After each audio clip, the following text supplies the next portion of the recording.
Hello बच्चों, let us read this question. This question says the mole fraction of a solute in a solution is 0.1. At 298 Kelvin, molarity of this solution is the same as its molality. Density of this solution at 298 Kelvin is 2 gram per centimeter cube. The ratio of the molecular weights of the solute and solvent given by molar weight solute upon molar weight solvent is. So इस question को solve करने के लिए हमें जो की concept required होगा वो है कॉन्सेप्ट ऑफ कंसंट्रेशन टर्म्स। सो हमें दिया गया है कि जो सॉल्यूट का मोल फ्रैक्शन है वो है 0.1, यानी कि हम लिख सकते हैं कि जो सॉल्वेंट का मोल फ्रैक्शन आएगा वो आएगा 1 माइनस 0.1 यानी कि 0.9, क्योंकि हम जानते हैं कि सॉल्यूट और सॉल्वेंट का मोल फ्रैक्शन साथ में जब हम ऐड करेंगे तो आंसर आएगा 1।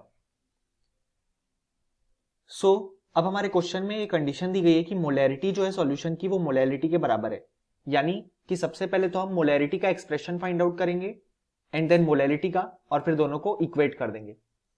सो अगर हम देखें तो जो मोलैरिटी होगी सॉल्यूशन की उसको हम लिख सकते हैं number of moles of solute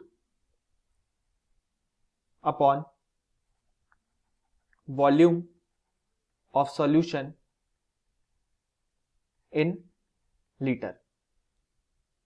सो अब अगर हम देखें कि सबसे पहले जो वॉल्यूम होगा सॉल्यूशन का इन लीटर उसको हम लिख सकते हैं mass of the solution upon density of the solution. ऐसा इसलिए क्योंकि हम जानते हैं कि density is equal to mass upon volume, यानी कि हम लिख सकते हैं कि volume is equal to mass upon density. So अब अगर हम देखें कि मास ऑफ सॉल्यूशन क्या होगा, सो उसके लिए हम जो हमारे पास मोल फ्रैक्शन दिए गए हैं उसको यूज करेंगे।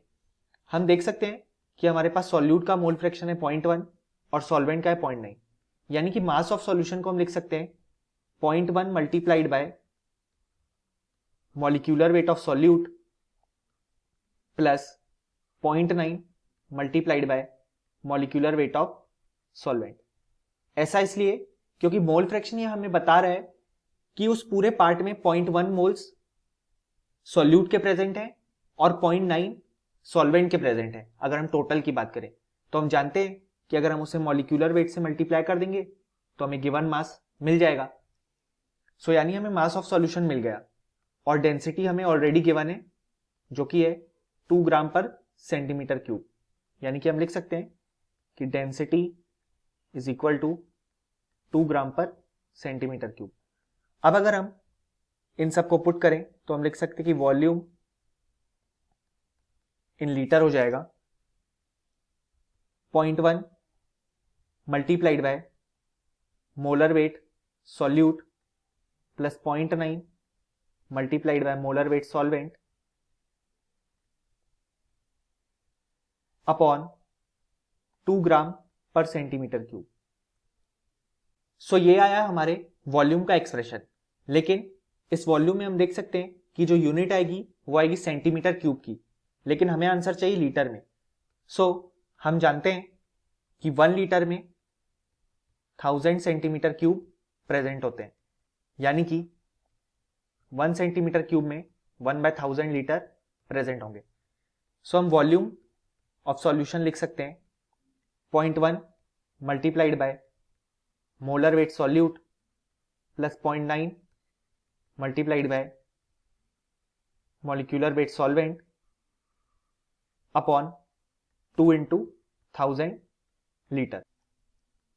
सो अब अगर हम अपना मोलैरिटी का फॉर्मूला देखें तो वो होता है number of moles of solute, जो कि हो जाएगा 0.1, जो कि हम मोल फ्रैक्शन से देख सकते हैं, अपॉन अब हमें इस पूरे एक्सप्रेशन को वॉल्यूम की जगह पुट करना है।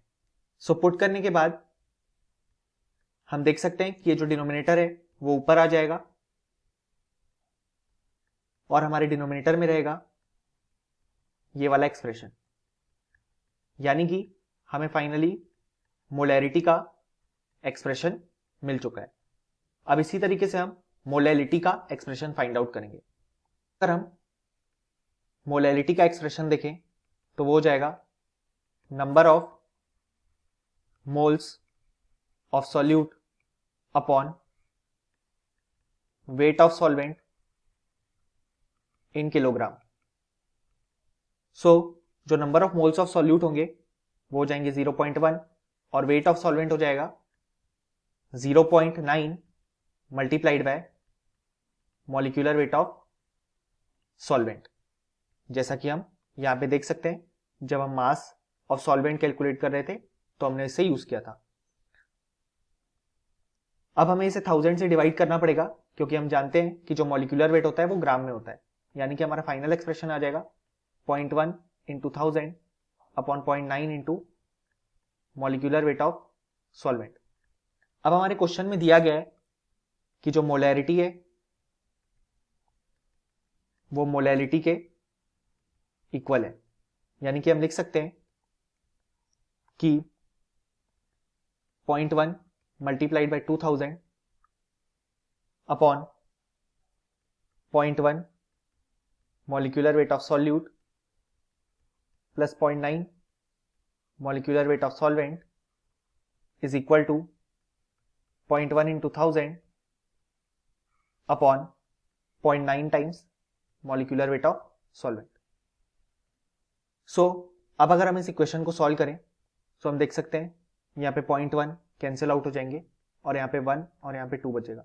अब अगर हम क्रॉस मल्टीप्लाई करें तो हम लिख सकते हैं कि 1.8 times molecular weight of solvent is equal to 0.1 times molecular weight of solute plus 0.9 times molecular weight of solvent. So अब अगर हम इस पार्ट को उस तरफ ट्रांसपोज करें तो हम लिख सकते हैं 0.9 molecular weight of solvent is equal to 0.1 times molecular weight of solute, यानी कि हम लिख सकते हैं कि molecular weight of solute upon molecular weight of solvent, जो कि हमसे क्वेश्चन में पूछा गया है, वो हो जाएगा 0.9 अपॉन 0.1, जिसको कैंसिल आउट करने पे हमारा आंसर आ जाएगा 9। सो फाइनली हम ये कह सकते हैं कि इस क्वेश्चन का जो करेक्ट आंसर है वो है 9। Hope you understood it well. Best of luck.